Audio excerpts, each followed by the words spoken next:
día de hoy,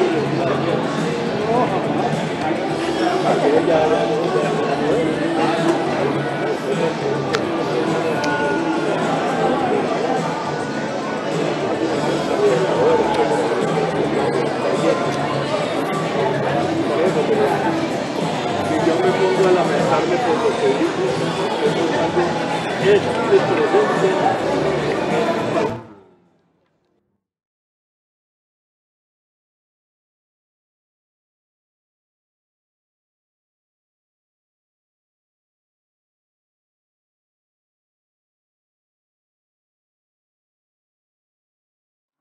Bueno, muy buenas noches.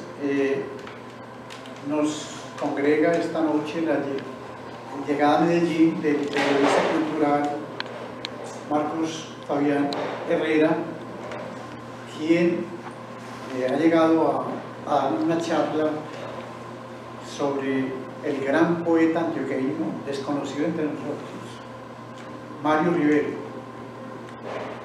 nacido en Envigado, Antioquia en 1965. A los lados estamos el director del Festival Alternativo de Poesía, director del neonadaísmo, Víctor Bustamante, escritor y cronista. Y a este lado, el Amaquero. Quiero que recibamos con un buen aplauso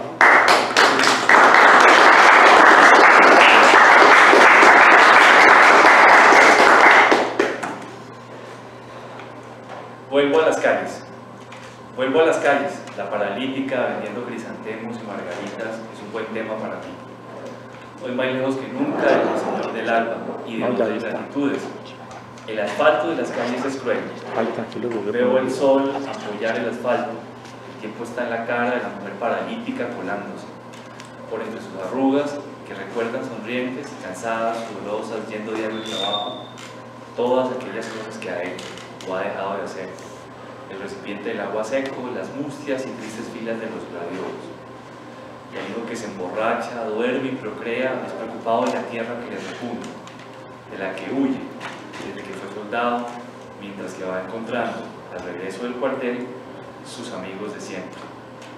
Este es un poema que pertenece al libro Vuelvo a las calles de nuestro poeta admirado Mario Rivero.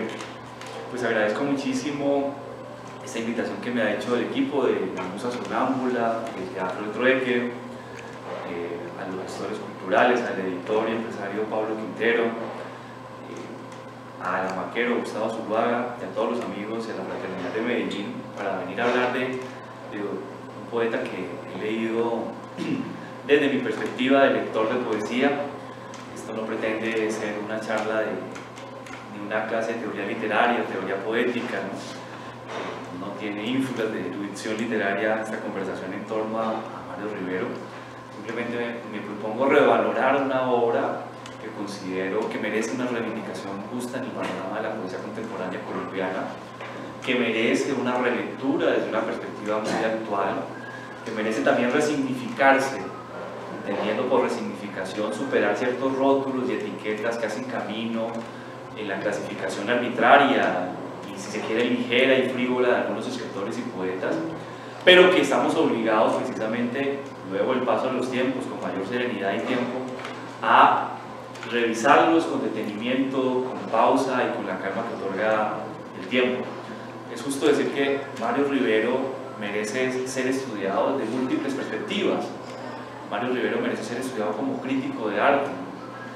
En 1962 ya escribía crítica de arte antes de haber publicado su primer libro, Poemas Urbanos, lo hacía en el periódico El Espectador.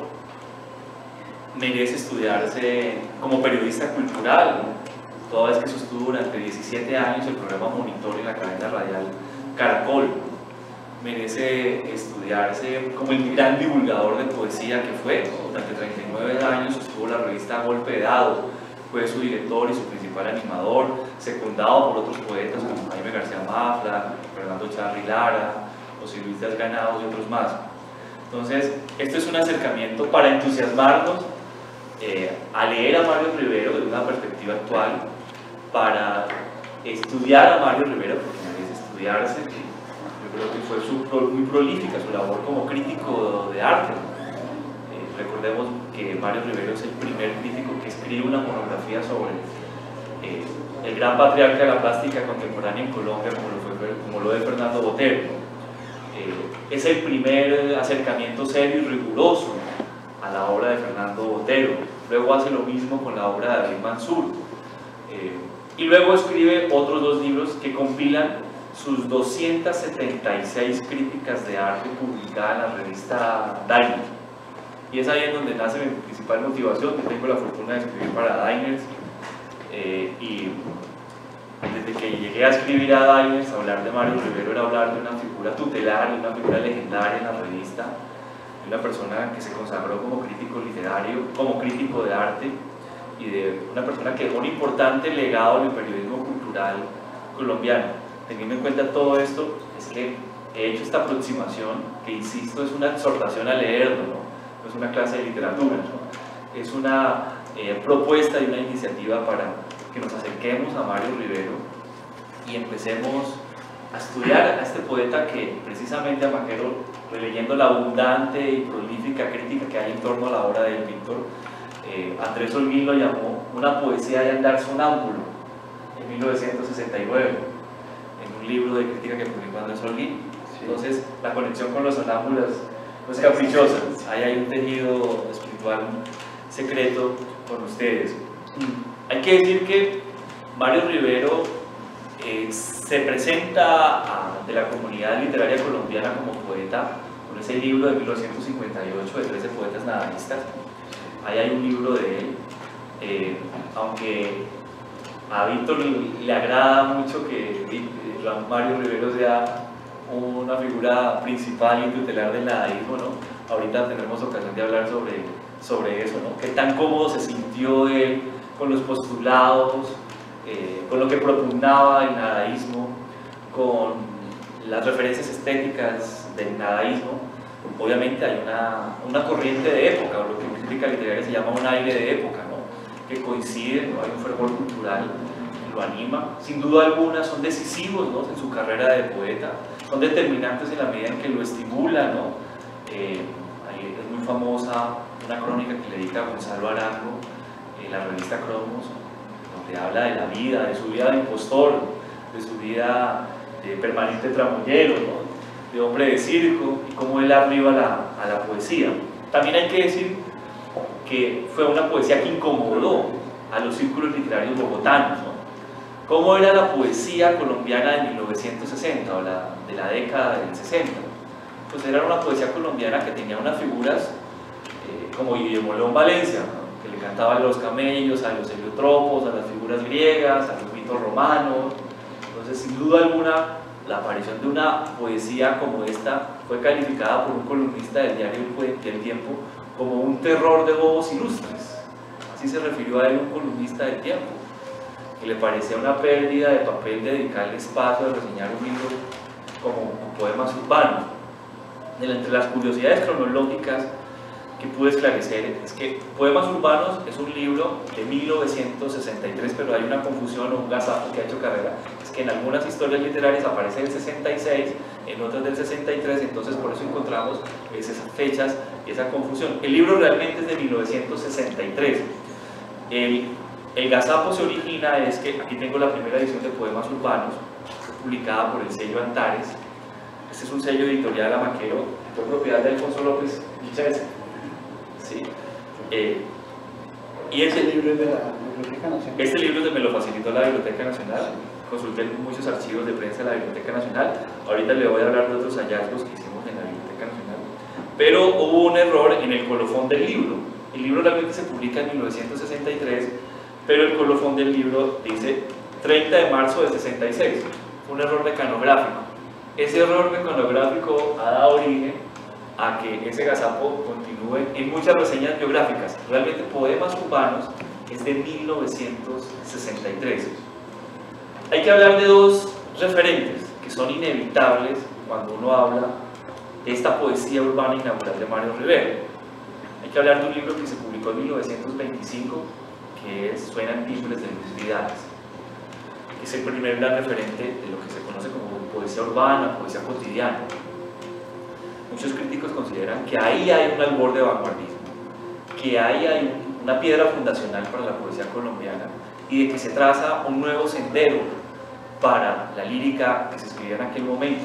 Fue también un libro que tuvo tantos detractores como seguidores, que lo elogiaron pero también lo vilipendiaron, ¿no?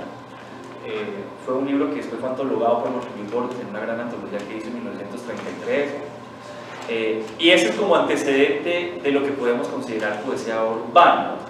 Y hay un libro que es posterior a poemas urbanos, que es El transeúnte, de Rogelio Chavarría, nuestro colega periodista, apreciado Ricardo. Rogelio Chavarría hizo su carrera como periodista y redactor del diario El Tiempo, ¿no? Se pensionó siendo periodista del Tiempo. El transeúnte es de 1964, ¿sí? Que es un libro de un año después de poemas urbanos.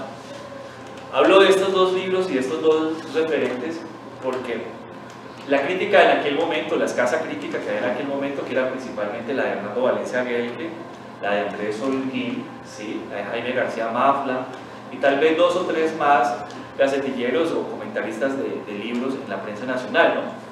La gran crítica literaria que se había hecho a finales del siglo XIX, principios del siglo XX, ya había desaparecido. Estamos hablando de Baldomero Sanín Cano, que fue el gran crítico, el crítico por excelencia, un hombre muy enterado de las corrientes europeas, ¿no? El primero que habla en Colombia de la prensa colombiana, de Nietzsche, de otros pensadores, el primero que reseñó La montaña mágica, por ejemplo, en la prensa colombiana, fue Baldomero Sanín Cano.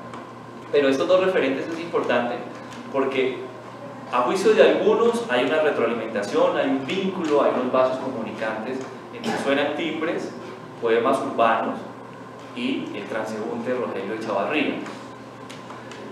Empecemos por preguntarnos qué es eso de una vanguardia en el arte y en la literatura en general. Una vanguardia es programada, es deliberada, es instintiva. ¿Qué es eso, una vanguardia? Podemos decir que coincidimos en algo. Una vanguardia es una apuesta deliberada por un cambio y una renovación en las formas, una ruptura en los lenguajes, un cambio con respecto a lo que antecede. Es cuando hay un deseo abierto y adrede por parte del creador, en este caso del poeta, de romper con lo que está atrás. Ello no necesariamente desconociendo. Hubo vanguardias en América Latina que recuperaron lo anterior. ¿Sí? En América Latina, por ejemplo, si hablamos de poesía de lo cotidiano, si hablamos de poesía urbana, si hablamos de poesía de la ciudad o poesía citadina, hay que hablar de dos libros que son de principios del siglo XX. Estamos hablando de Lunario Sentimental y de Poemas solariegos de Leopoldo Lugones, un argentino. El uno en 1907, el otro en 1925. Son libros inaugurales para la lírica, para la tradición poética latinoamericana, porque rompen con lo que existía en aquel momento en la Argentina, en aquel entonces, ¿sí? Que era principalmente una poesía escrita en endecasílabos, una poesía de sonetos, una poesía muy encorsetada en las formas tradicionales del verso, una poesía que celebraba el poder, una poesía utilizada para legitimar el poder, y en ese sentido Leopoldo Lugones fue rupturista. Es un poeta muy interesante, que en el libro reciente que recomiendo mucho, Delirio Americano, del gran ensayista colombiano Carlos Granés, que vive en España, publicó hace unos meses un libro que se llama Delirio Americano. Él es un ensayista colombiano que vive en Madrid y analiza las vanguardias en América Latina y se ocupa con mucha dedicación a estudiar la figura de Leopoldo Lugones, porque de ser ese poeta rupturista, de ser ese poeta ávido de buen intelectual y creativo en las formas y en el fondo, terminó simpatizando con las dictaduras, terminó siendo un poeta fascista, terminó reivindicando a Mussolini, terminó defendiendo un nacionalismo a ultranza. Pero esos dos libros en el ámbito latinoamericano los podemos referenciar como un referente importante en la poesía de lo cotidiano, de lo vivencial, en la poesía de la urbe, ¿sí? Si nos remitimos exactamente, esto no pretende ser una clase de teoría literaria, pero a lo que define, por ejemplo, un gran crítico como George Lukács, un crítico marxista de la novela, pero que también se ocupó de la poesía, en un libro que se llama Se trata del realismo, en 1938, él define una vanguardia como la opción abierta de cualificar lo que existe mediante un desconocimiento de la herencia, pero recuperando lo popular. Eso podríamos decir que puede explicar Poemas Urbanos en 1966. Esa vanguardia, ¿no? Aunque Mario no era consciente de estar haciendo vanguardia, a Mario no le interesaba la teoría literaria, no le interesaban las etiquetas de las clasificaciones teóricas, pero sí hay que decir es que ahí hay un atisbo de renovación no solamente en las formas. Es un poema insonoro, es un poema asordinado, dirán algunos, ¿sí? Pero es un poema que se ocupa de meretrices, de obreros, que desentraña un recorrido vivencial y experiencial que Mario Rivero testimoniaba desde su nacimiento aquí en Rosellón y su vinculación a los movimientos obreros en Envigado, ¿no? He sabido, en las pesquisas que he hecho recientemente, de que en sus tempranos descarceos literarios, ¿no?, coincidió con Óscar Hernández, fueron amigos de Óscar, fueron los dos muy amigos, con este gran poeta y periodista Óscar Hernández. ¿Qué tal si ponemos a nuestra cantante de tango que nos cante una canción de la época de Mario Rivero? Y luego continuamos. Claro que sí. Natalia Cañas, por favor, nos viene y nos canta un tango. ¿Está en la casa o está en el video? No, aquí está. Ya bien. Bueno, Natalia, recibamos a la cantante de tangos, Natalia Cañas, que nos canta un tango.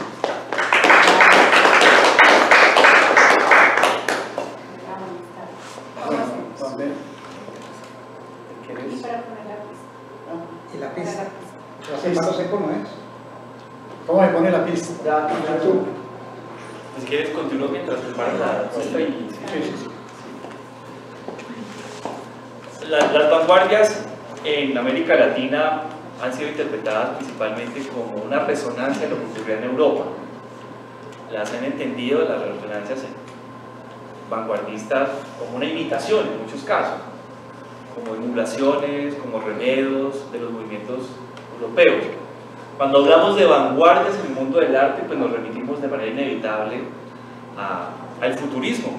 En 1909 se publica el primer manifiesto futurista de Marinetti, ¿no?, que eran Ya una interpretación. Hay algo que es muy ilusorio, que es el concepto de vanguardia. ¿Sí? Las vanguardias duran un año o 6 meses. Ahí lo acabamos de mencionar solamente aquí en unos corazones graciosos. Cuando hablamos de los Marinetti y el vanguardismo, hay una frase de tal que es celebrando el olor de la gasolina en los autos. Y él dice, pues, explaye en eso, no, perdón, tampoco, 3 o 4 líneas, mirando que es el futuro. Y 100 años después, miramos que es la condena. Entonces nos vamos a hacer con esos vagones de gasolina y esa contaminación tan grande, ¿cierto? O sea que eso no es cosa incierta, es solamente pasarelo. Y lo de la vanguardia, yo creo que ahorita, después de que termine el concepto, hablamos de el ser vanguardista en Colombia, ser nadaísta, la relación con los nuevos y con este país, a pesar de tantas vanguardias y tantas cosas, entre comillas, no va a decir conservador por secularismo. Este poema es de Poemas Urbanos, del primer libro de Mario Rivero, y se llama La Pequeña Historia. A las 6 de la tarde, cuando la calle se deja lamer por las basuras y bostezan los edificios por sus ventanas, las aceras y los árboles, la mecanógrafa espera. Una vez tuvo 15 años, se pintaba los labios furiosamente de rojo, usaba zapatico ilusión y tenía un novio que la llevaba a las heladerías a tomar café con tostadas, mientras el gringo, el acordeón, tocaba una canción que todavía recuerda. Ahora son las 6 de la tarde, el tiempo es un caballo leproso que pisotea las cosas. ¿Qué haces, mecanógrafa, con esa cara de otoño y esos senos de naranja enferma? Mañana volverás a la oficina, donde un jefe de 1,50 de estatura acaricia su pequeño vientre en el que guarda recibos, huevos de tortuga de una muerte grande. No esperes más. Escucha otra vez la música del gringo y deja que un hombre te tome de la mano. Ese es un poema muy revelador de esa apuesta que hizo Mario Rivero en su primer libro, ¿no? Es la vida cotidiana de una secretaria. Es un personaje intrascendente, no es un personaje importante, es un episodio de la vida real. ¿Sí? Ese verismo no tiene que confundirse con el realismo chato, ¿no? Porque Mario dijo en muchas ocasiones que a él no le interesaba la poesía como acto estético, Si acudimos a la definición clásica de poesía, encontramos que los poetas buscan la celebración de la belleza mediante la palabra. Mario jamás le interesó buscar la belleza. Él decía que antes que poesía buscaba autenticidad, que antes que literatura querías transmitir sensibilidad. Estamos hablando de autenticidad, que en el campo del arte es un concepto pues, que nace con Aristóteles, ¿sí? Es decir, qué tan real, esa mímesis de la que habla Aristóteles, ¿no? La mímesis aristotélica. Mario dice lo siguiente, y lo voy a leer: mi participación en el quehacer poético tiene el carácter de irregular, es decir, un deseo deliberado de transgredir la forma. No se propone, como dicen los poetas, hacer una obra regular, creciente, consecutiva, apolínea, simétrica. No, esos conceptos en Mario Rivero no tienen lugar.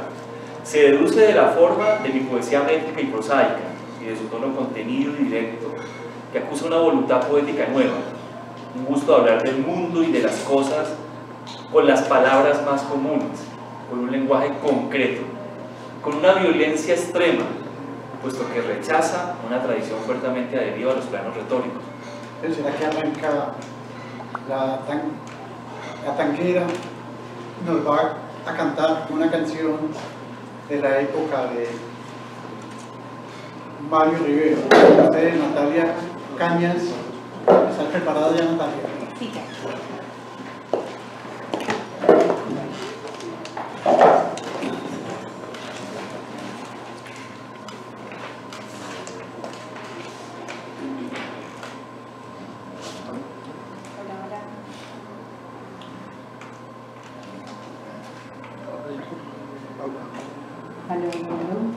Hola, hola, sí, sí. Hola. Hola, hola.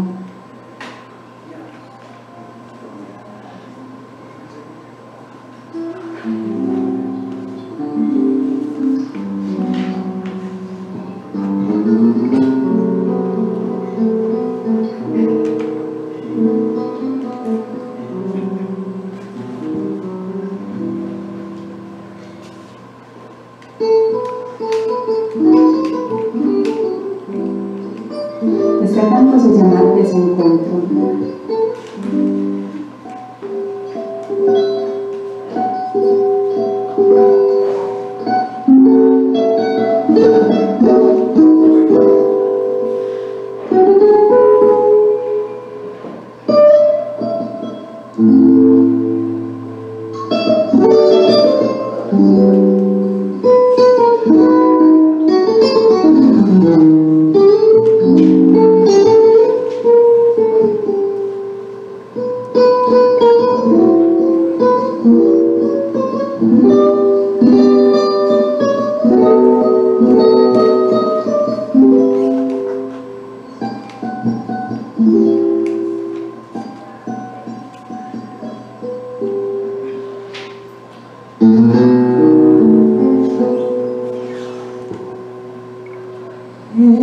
Estás desorientado y no sabes qué trulla hay que tomar para seguir.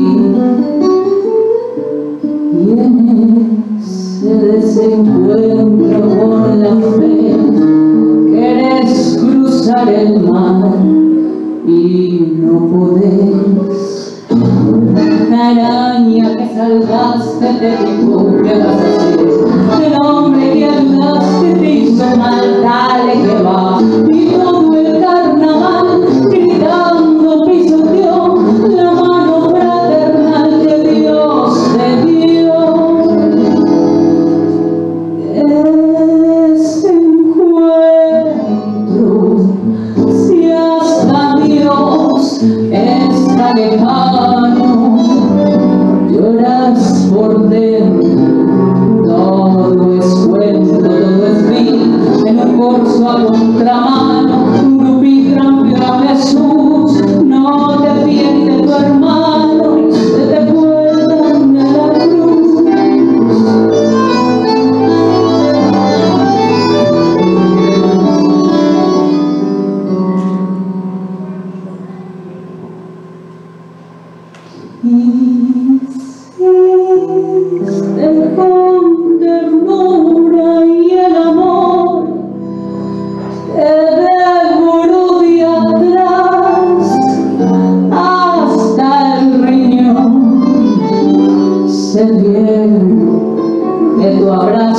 ahí nomás, te hundieron con rencor todo el arpón amargo desencuentro, porque ves que es al revés. Creíste en la honradez y en la moral, que estupidez. Por eso en tu total fracaso de vivir, ni el tiro del final te va a salir. Por eso en tu total fracaso de vivir, ni el tiro del final te va a salir. Gracias.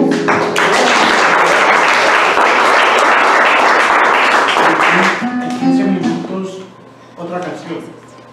Continuamos la charla. Una introducción ahí con Víctor. Vos oías los Pero va a haber un espacio de preguntas, interacciones. Sí, pero más adelante.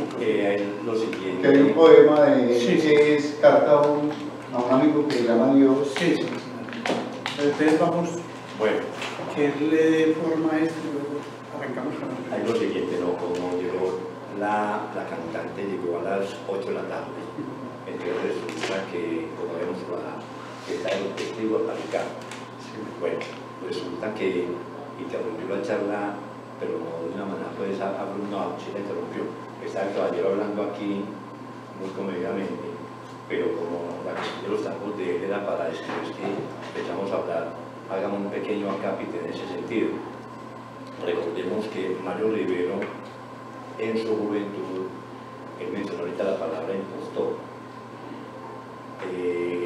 Yo creo que impostor no tanto, o también vividor, pero que él quería ser inicialmente cantante de tango. ¿Sí? El Mario Rivero viene de esa admiración por el Mundo Rivero, que para algunos tangueros es la gran voz de la de Gardel. Pues es muy discutible, ¿cierto? Pero bueno, él cantó tangos aquí en la ciudad de Medellín, en muchos bares. Vivió de cantar tangos y no se soñó aún ser poeta.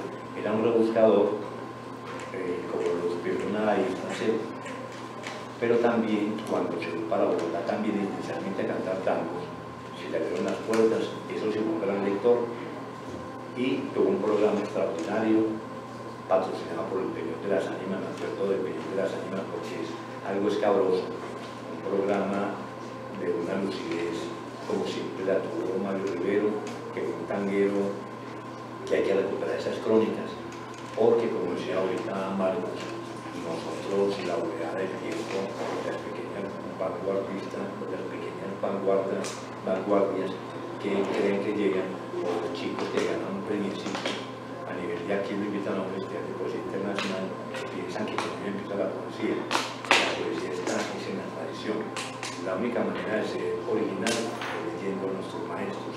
Entonces, en ese sentido, también miramos cómo Mario Rivero y su presencia con el tango lo tiene con un tango para irme a la dulce, que es un poema hermoso, también lo usan los boleros, que tiene un bolero que le a los amigos a quien tiene indicado, ¿cierto?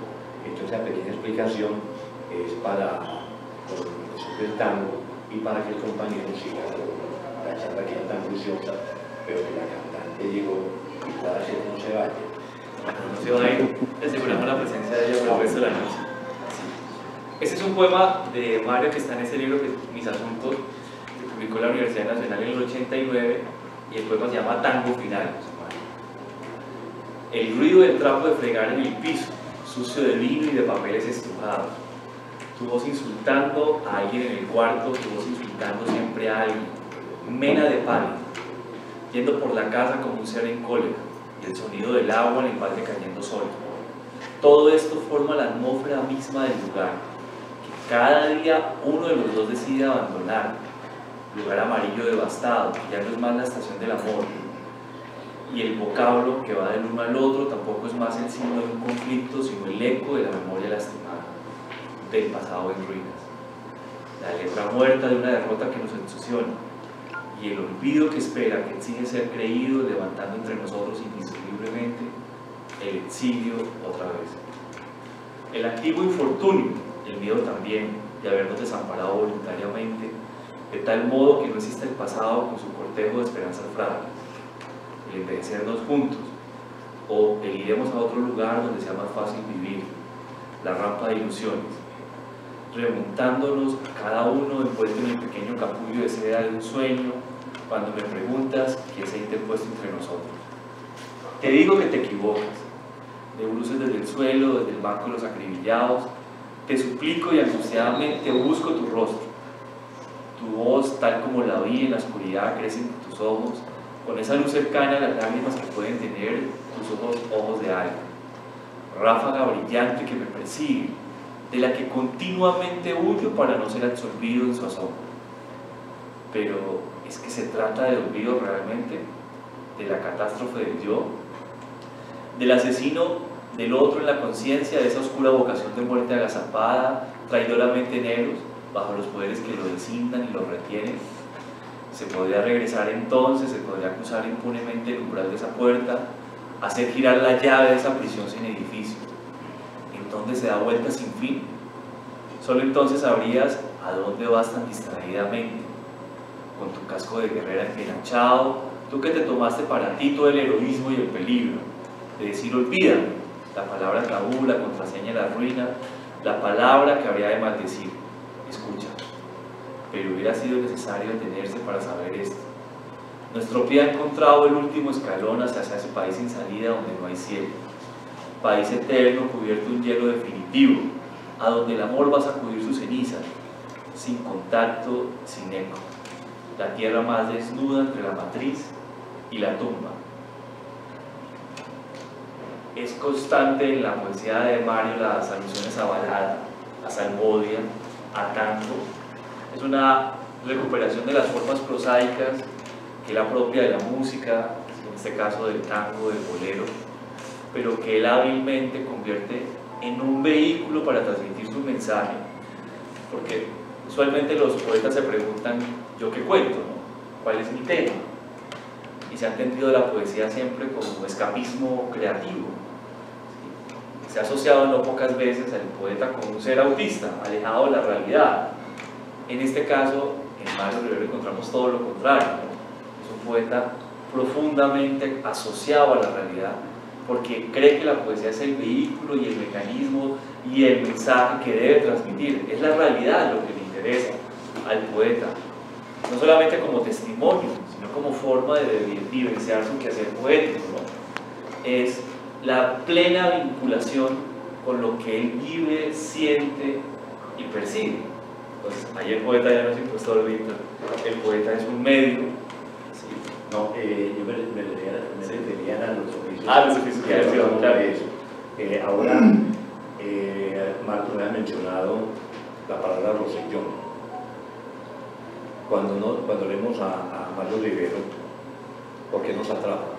Porque el grande Mario Rivero, él tiene un poema que llama Banales Pequeñas Cosas, ¿cierto? Sí, señor, para destacar. Y en ese pequeño título de un poema, esas pequeñas cosas son los elementos celestes que decís. Y cuando habla ahorita de Rosellón, en la poesía es la única persona que lo menciona. ¿Por qué? El Papa trabajaba allá. Recordemos que Rosellón era una de las plantas de Ortega de Envigado, que tenía multitud de obreros, y mirar ese gran poema de Mario Rivero, cuando el Papa sale de esa fábrica con esa sedia, con ese cansancio, con esa continuidad de los días trabajando siempre allá, vestido de ese vestido azul de gris, que era muy propio en los mecánicos.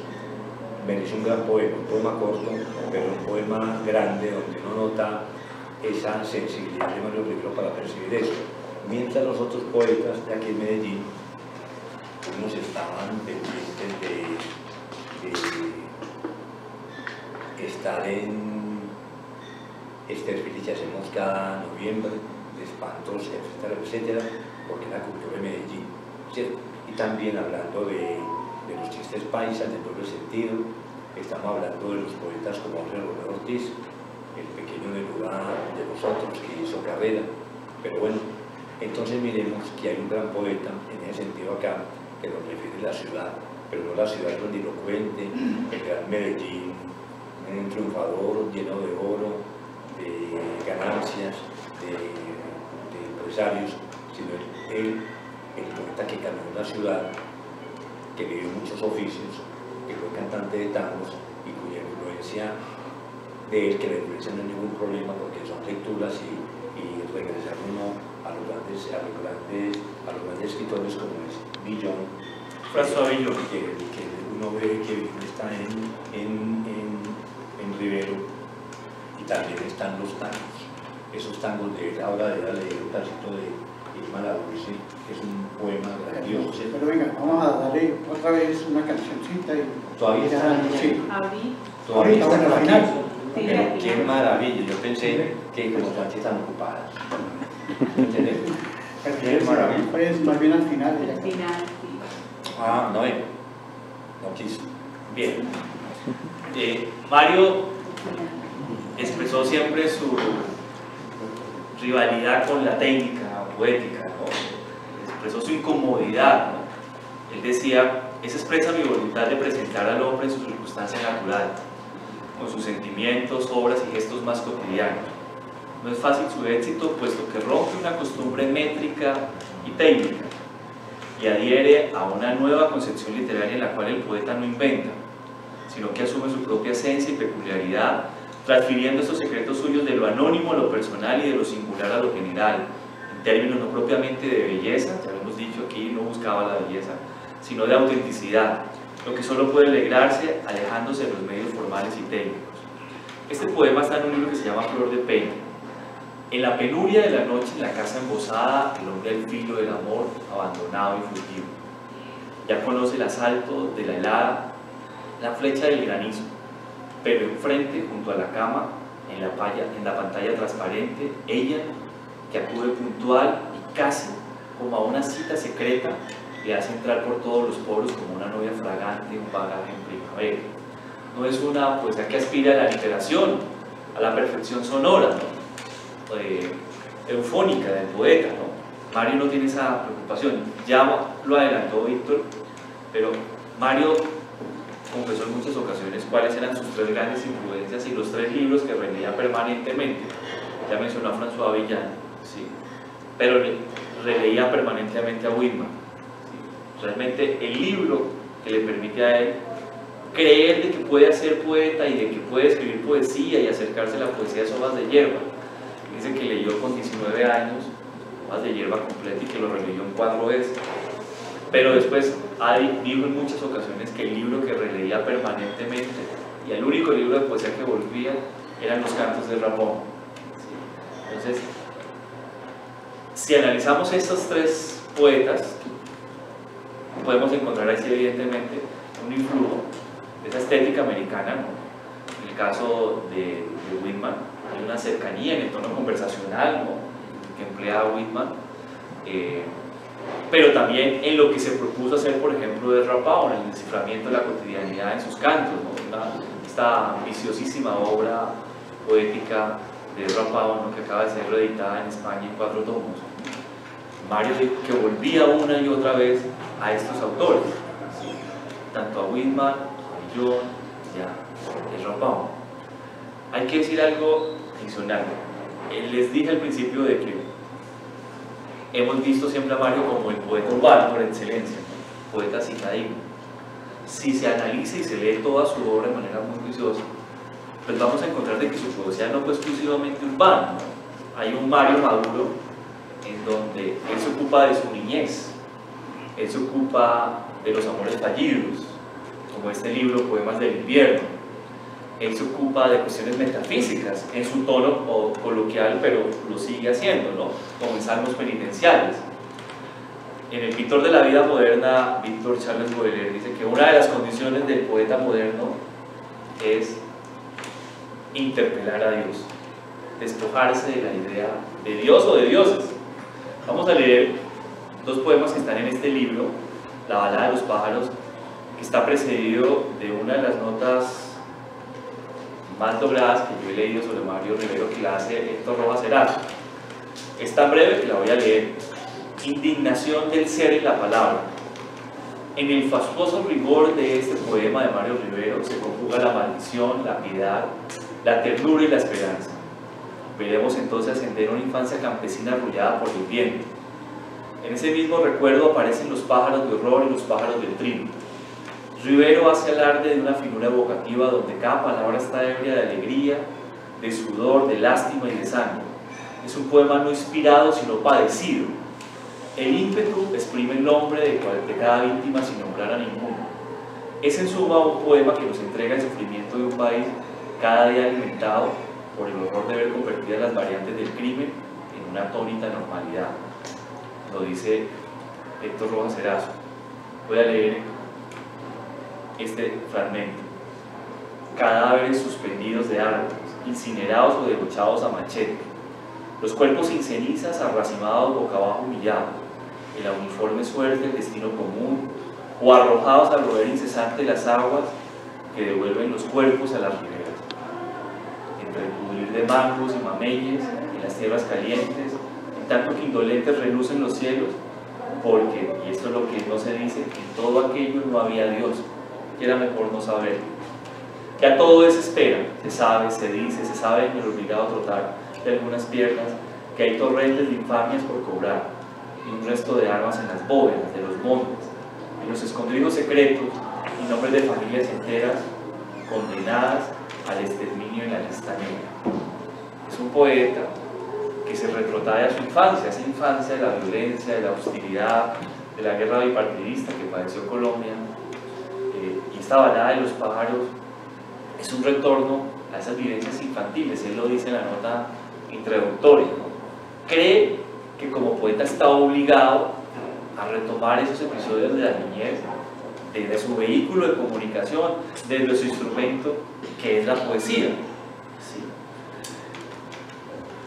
Hay un poema de Mario Rivero que estoy de acuerdo con lo que dices, que no solamente tiene una etiqueta de ser un poeta urbano. Lo que pasa es que a mí me da la impresión de que como los críticos tampoco leen sino un librito y leen de referencia, y también algunos poetillas de aquí de la ciudad y del país, solamente leen esa parte. Pero cuando hablamos del poema sobre el Rosellón, el poema sobre los amigos, que es muy hermoso, un poema extraordinario, o también un poema que, como leí en estos días, no es una cosa así, un poema muy lindo. Miremos que fuera de la mención de los nombres, que es muy importante en el de la topografía del poeta, o que recordemos que Medellín, los nadaístas recobran la ciudad, a nombrarla con Hecho Carrasquilla en un libro valioso que se llama Hace tiempos. Entre los poetas, como les da pena hablar de Medellín, lo silenciaron, porque es muy fácil decir, en aquella calle del centro. Nosotros necesitamos que nuestra ciudad sea definida, y cuando uno pasa por un lugar, dice uno, en esta calle es que es un poema, pero como somos, tenemos complejo de ¿complejo de qué? Complejo de inferioridad, entonces resulta que no la mencionamos, solamente de un momento para acá ya estamos revaluando. Entonces, ¿a qué va esto? Hay un poema de Mario Rivero que menciona la ciudad, pero lo que ve uno ahí es la tristeza, la pobreza, el deseo de salir de ese estado de cosas deprimentes. Recordemos que también Mario Rivero se emparenta con Casa de Vecindario sobre el Sarazo. Claro, que esos conventillos y esas pequeñas pensiones y lugares vacíos de Bogotá, y ahí están siendo. Entonces resulta que en ese poema que se llama Parque Nacional, me parece, que hace una familia, irse para el Parque Nacional a estar con un poco de gente que no tiene más para dónde irse, es a disfrutar ese pequeño oasis que da la ciudad, una ciudad llena de millonarios, también de desechables, entre comillas, como dicen ahora, y de gente sin oficios, pero mira que esa gente vaya a ese lugar a divertirse, entre comillas. Pero lo que pasa, van a tirarse a la hierba a dormir, a descansar, porque trabajar cansa, como ya parece. Trabajar estanca. Sí. Aquí está el poema que menciona Víctor, en el Parque Nacional.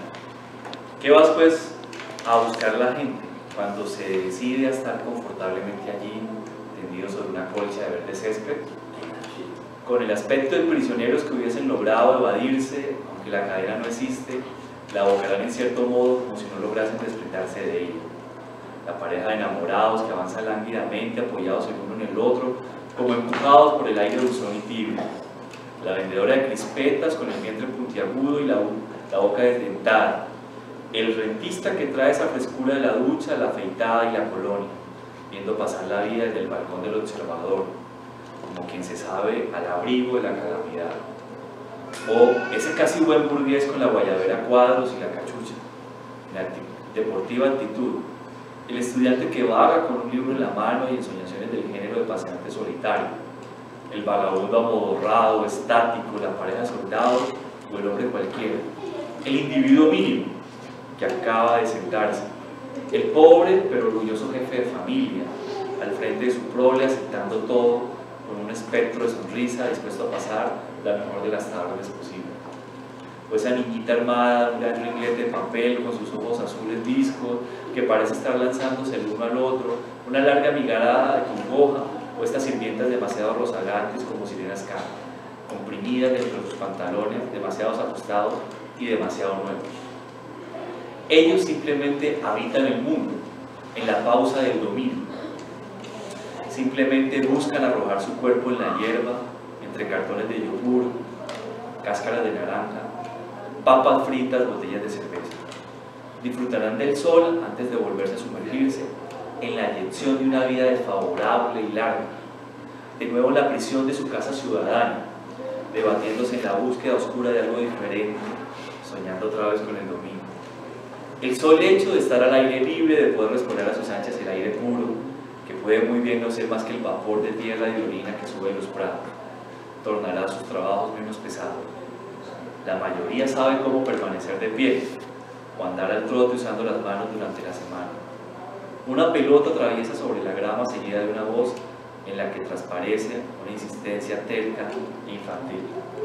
Bueno, ¿usted qué le parece si abrimos un poco las preguntas? ¿Qué dicen ustedes? Venga, no, es un momentito, Gustavo.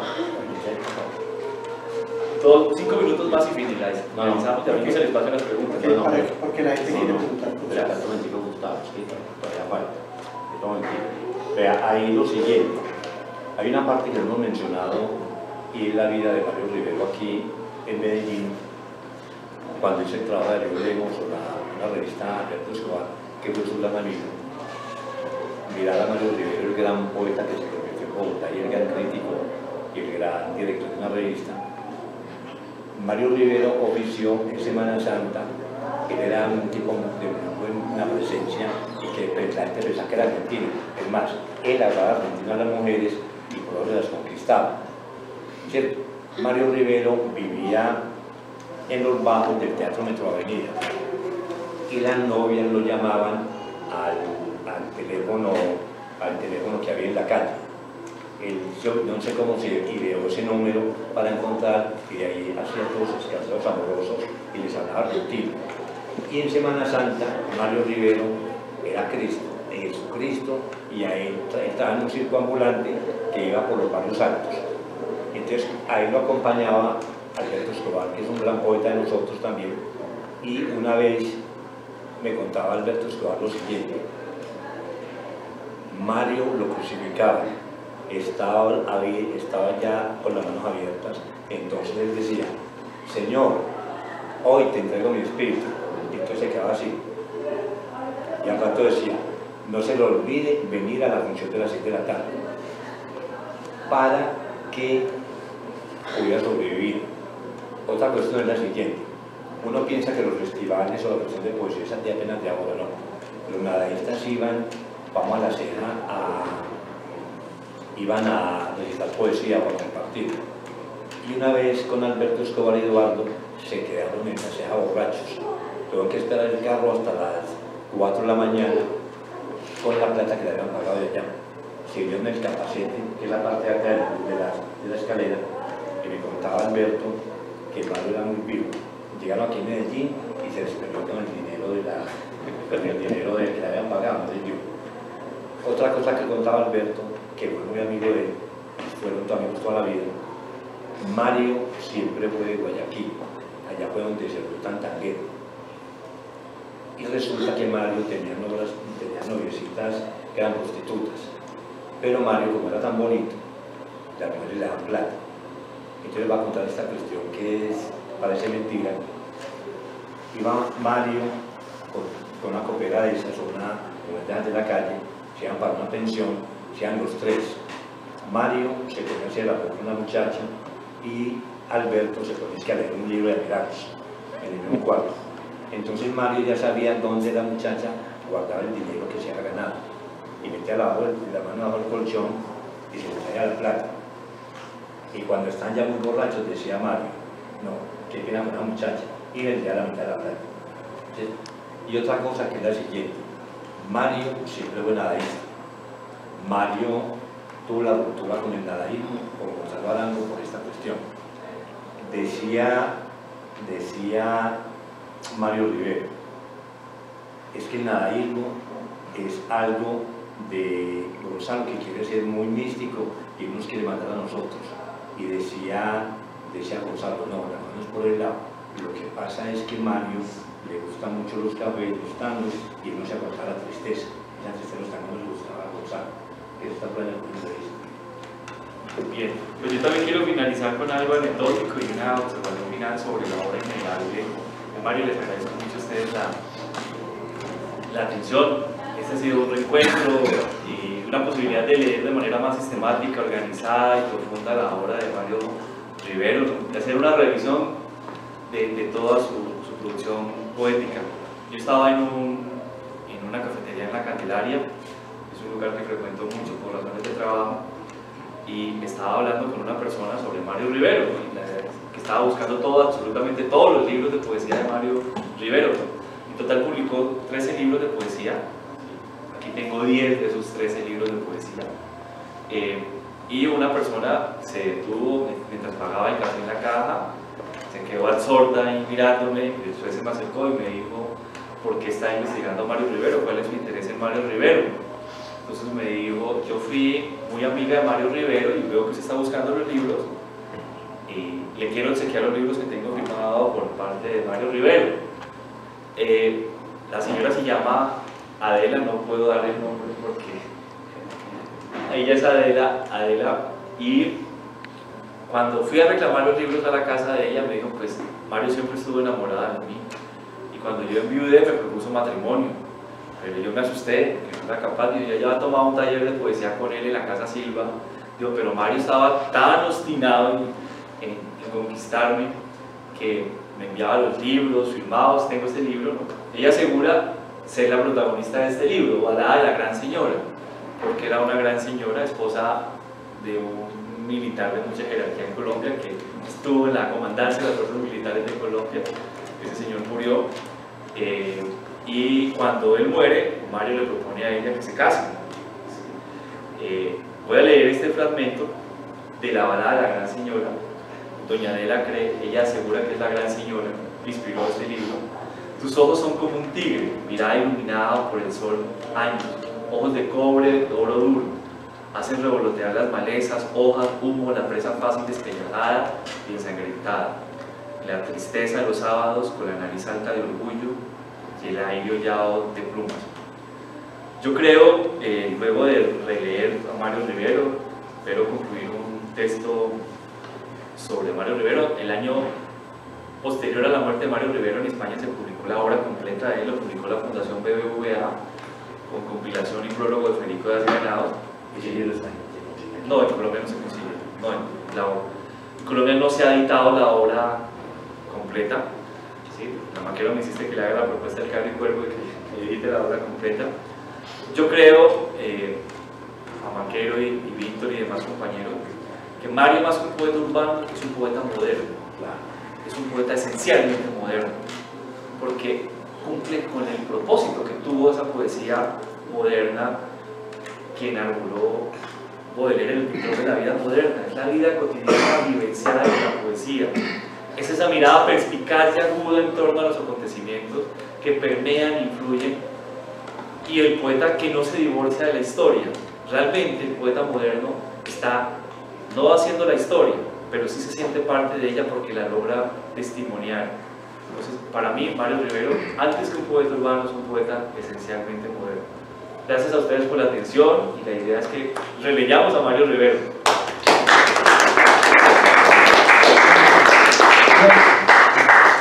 Unas preguntas para Marco Fabián Ruiz y para los especialistas en Mario Rivero.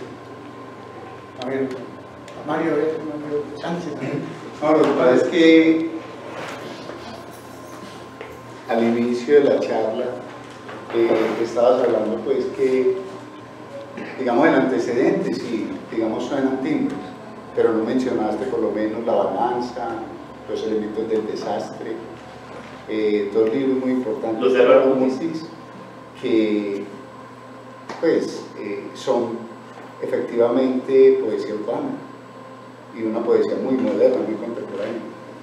Puntualmente frente a los elementos del desastre, en el libro de conversaciones con Guido Tamayo, está editado por la Casa de Poesía Silva, porque soy poeta, él manifiesta no haber sentido mucha simpatía por la poesía de Mutis, ¿no? Por esa primera poesía de Mutis, ¿no? Especialmente con los elementos del desastre. No descalifica la obra de Mutis, ¿no? Pero se le pregunta puntualmente por los elementos del desastre, ¿no? Realmente el libro más elogiado que había en el momento en que él aparece con Poemas Urbanos y el libro sobre el que existe la más abundante tradición crítica, el libro de poesía colombiana sobre el que más ha escrito, es Morada del Sur, de Aurelio Orturo, que es un libro de 1935. Pero no es tan urbano. No, para allá voy. Entonces, no son libros, no nada que ver con urbano, no. Entonces, dice Mario Rivero que su mundo es otro, su origen es muy distinto al de Aurelio Arturo, ¿no? Él llega al urbano no buscando un tema, sino porque no tenía otra opción que ser urbano, ¿no? Y es difícil emparentarlo o tratar de encontrar influjos inmediatos en la poesía colombiana, José Mario. A mí particularmente me parece un ejercicio pues, que se puede hacer, ¿no? Como un ejercicio intelectual, ¿no?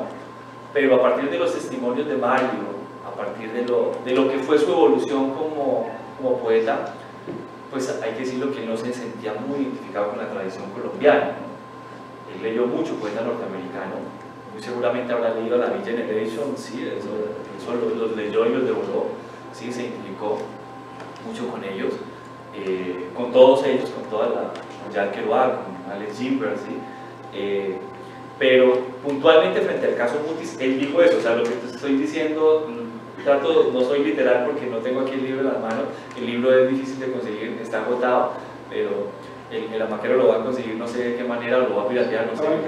Lo va a imprimir, sí. Pero es un libro de conversaciones fundamental para estudiar, porque más que una entrevista, es una conversación larga y tendida que tuvo él con Guido Tamayo. El libro se publicó en el año 2001 y se llama ¿Por qué soy poeta? Frente a la obra de Mutis, y puntualmente ese título que tú das, Los elementos del desastre, él dijo, sí, que lo había leído con admiración, pero que no se había sentido identificado con esa forma de ver el mundo urbano, ¿no? Que es un mundo de viajeros en el caso de Mutis, ¿no?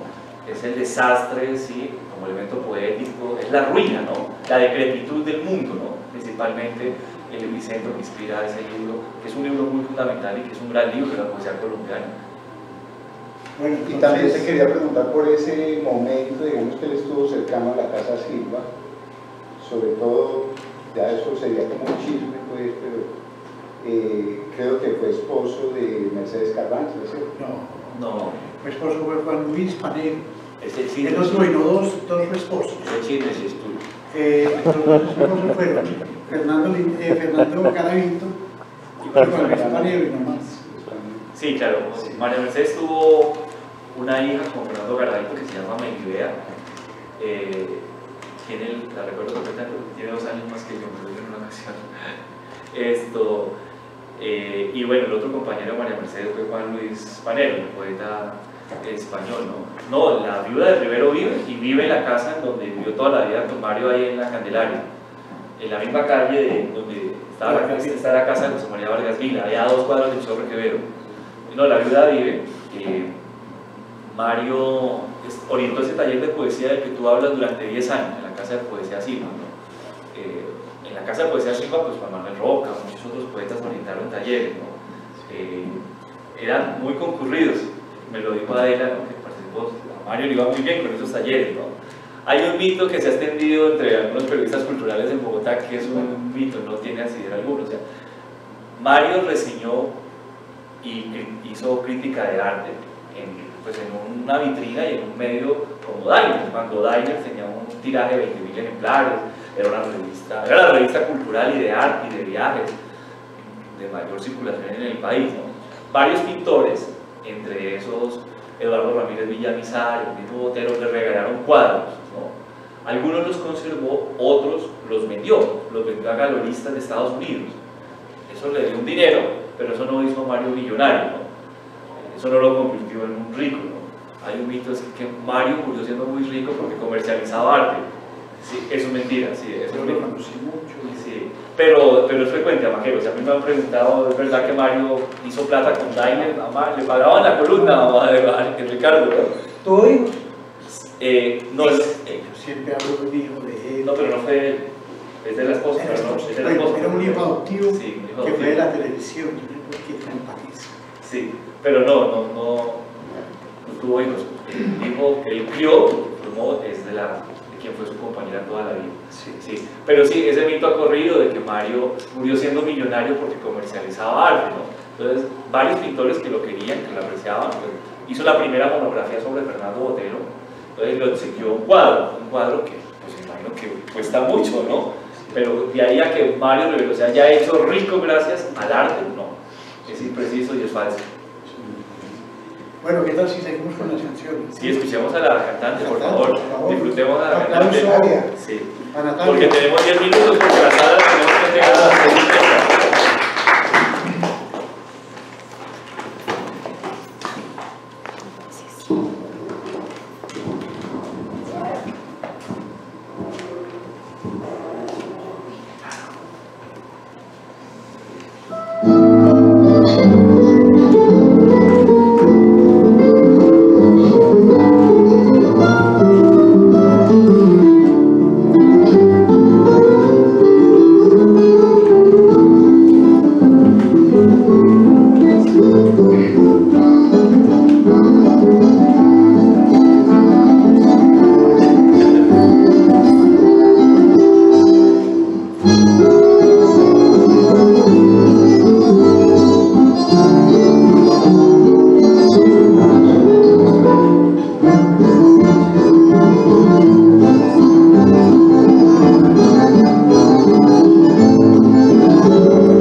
Yeah.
esta expresión, tal vez sin soñar, que lamento no poderte tener, el dolor de no saber olvidar. Hoy estarás como nunca lejos mío, lejos de tanto llorar. Fue porque sí que el despecho te secó como a mí, sin mirar en el recorde, a Dios castigaba con crueldad tu corazón. Fue porque sí que de pronto no supimos pensar que es más fácil renegar y partir que vivir sin olvidar. Gracias.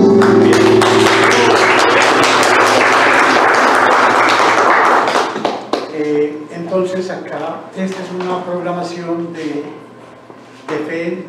programa Defensa de la Palabra y la Musa Sonámbula número 17, parte de esta programación, y será presentada en el Paraninfo el próximo lunes a las 6, de 6 a 8 de la noche, Paraninfo en la Universidad de Antioquia. Presentaremos la revista La Musa Sonámbula, allá la regalaremos, la venderemos. Y Gustavo, tengo una pregunta, qué pena para Marco Fabián. Sí. No me quiero guardármela. Primero, gracias, Marco Fabián. Y Marco Fabián ya es parte de la revista. Muchas gracias. Comité editorial. El comité. Gracias por la exposición. Me parece que es muy valioso todos los aportes que nos has brindado el día de hoy. Tengo una pregunta y es la siguiente. Mario Rivera fue realmente un nadaísta, no fue un nadaísta, ¿por qué se le circunscribe como nadaísta? Fue más una estrategia de Gonzalo Arango, de ponerlo o colocarle ese atributo de ser nadaísta, o realmente desde su obra poética se le puede catalogar como un poeta realmente nadaísta o no, porque él lo negó. Yo, por ejemplo, cuando hablaba con él, me dijo, no me confundas con esos paparrachosos. Yo no tengo nada que ver con nada, eso me lo dijo a mí. Yo, como me considero nadaísta, a mí me dolía. A mí me dolía cuando decía eso. No, y la pregunta la hago porque como tenemos también aquí presencia del neonadaísmo ahí en la mesa principal, entonces interesante la pregunta. Yo también respondo una cosa. Bien, no, la explicación que yo voy a dar, Pablo, a tu pregunta, se circunscribe exclusivamente a la historia editorial. El origen de la vinculación de él al movimiento nadaísta y que se le haya etiquetado como nadaísta responde única y exclusivamente en sus inicios a que su primera publicación fue en una antología nadaísta. En 1958 la primera publicación en libro fue en el volumen que compiló Gonzalo Arango, que se llamó 13 poetas nadaístas. Ese libro es de 1958, es decir, estamos hablando de un libro que se publicó 5 años antes de Poemas Urbanos. Hecho por Hernando Salazar, tu tío Gloria. Sí. Entonces, ese libro es de 1958, Pablo. 13 poetas nadaístas, ahí él estaba. No es la primera vez que él publicó poemas. Ya en 1951 en Lecturas Dominicales, en el Archivo del Tiempo, aparece él con poemas publicados, ¿sí? Fue coetáneo de los nadaístas, fue amigo entrañable de Gonzalo Arango. Gonzalo Arango le dedica una crónica que está en la obra periodística completa de Gonzalo Arango, Ricardo, en los reportajes, sí. Yo creo que está editado por la Universidad de Antioquia ese libro. Ahí hay una crónica sobre Mario Rivero que se ocupa de su vida. Al final hay un párrafo muy lúcido, muy brillante sobre la poesía de Mario. Y eso fue para Mario Rivero en términos periodísticos, sabiendo de que Gonzalo Arango era muy leído por sus crónicas en la revista Cromos, como un bautismo, ¿no? Como la primera presentación oficial ante la prensa colombiana de Mario como poeta, ¿sí? Que esa crónica es del 65, ¿sí? La crónica de Cromos, es decir, ya se había publicado Poemas Urbanos. Esa es como la explicación que yo le doy a eso. Hay lo siguiente. Como decía ahorita, el problema de Gonzalo y de Mario era una cuestión de dominio y de imagen. Gonzalo siempre escribió sobre los amigos, se peleó en las redacciones, mandaba cartas y los hizo conocer a todos. Era esa parte de Gonzalo muy valiosa, como era egoísta. Y también sobre Mario, y al escribir sobre Mario y al tenerlo presente entre se fueron nadaístas, es porque fue amigo de ellos aquí en Medellín, siempre de la calle. Y resulta que él no va a estar como un invitado de piedra ahí. Lo que pasa es que Mario se la creyó que era superior a los demás, que no es un poeta más grande que Pablo Escobar, que de Alberto, que de Mirta. El mismo problema que tuvo con Mario Gonzalo. Recordemos lo que decía ahorita, a Mario no le gustaba esa parte mística de Gonzalo, que parecía un curita, y a Gonzalo no le gustaban los tangos que le gustaban que le gustaba a Mario, ya que es una cosa muy triste, muy deprimente. Ellos se distanciaron, pero uno ve esencialmente la cuestión de contemporaneidad que decís, y esos temas afines que hay. Mario es de esa corriente. Mario puede haber sido de Mito, pero Mito es muy español aún y muy francés. Bueno, y le voy a contar una cosa. Y resulta que uno ve que esa sensibilidad de esos poemas, eso es puramente nada, eso es puro nadaísmo, así no quiera. Es más, en estos días Eduardo había sacado una cuestión sobre Mario y decía, nuestro poeta nadaísta. Ellos, es como podemos decir que Eduardo y Gilbert no fueron de la Indiana Nation. Ellos, en la temática se percibe. Bueno, en golpe de dados en el comité de redacción están J. Mario Arbeláez y Eduardo Escobar. Entonces, él nadie no estaba ahí presente. Claro. El nadaísmo estaba muy vivo y crujiente. En el nadaísmo, los poetas santos de nosotros son todos los nadaístas y el consejero espiritual de Gustavo. Una yo conocía ese título que usted tendrá de familia. Oiga, muchas gracias. No nos merecemos este público tan maravilloso. No, bueno. Venga, ¿sabe qué? Cójala allá donde está Pablo. No me tomé fotos. No estás pues con tu pareja, no estás con tu pareja.